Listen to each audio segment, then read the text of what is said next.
ನಮಸ್ಕಾರ ವೀಕ್ಷಕರೇ, city news ಕನ್ನಡಗೆ ಸ್ವಾಗತ. ಗದಗ ಜಿಲ್ಲೆ ಶಿರಹಟ್ಟಿ ಪಟ್ಟಣದಲ್ಲಿ ಕೇಂದ್ರ ಗೃಹ ಸಚಿವ ಅಮಿತ್ ಶಾ ವಿರುದ್ಧ ಬೃಹತ್ ಪ್ರತಿಭಟನೆ ಜರುಗಿತು. ಶಿರಹಟ್ಟಿ ಬ್ಲಾಕ್ ಕಾಂಗ್ರೆಸ್ ಹಾಗೂ ವಿವಿಧ ಸಂಘಟನೆಗಳಿಂದ ಬೃಹತ್ ಪ್ರತಿಭಟನೆಯನ್ನು ಹಮ್ಮಿಕೊಳ್ಳಲಾಗಿತ್ತು.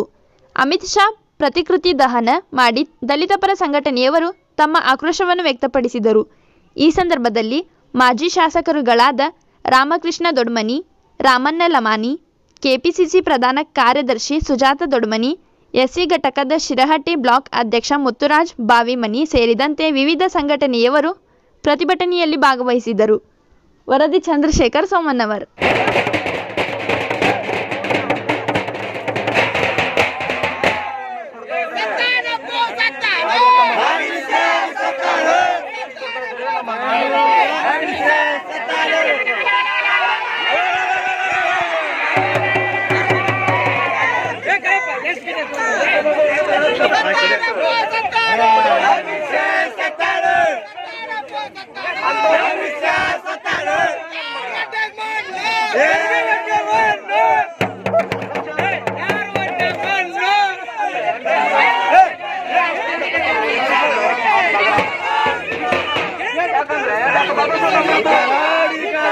ಕೇಂದ್ರ ಮಂತ್ರಿ ಅಮಿತ್ ಶಾ ಅವರಿಗೆ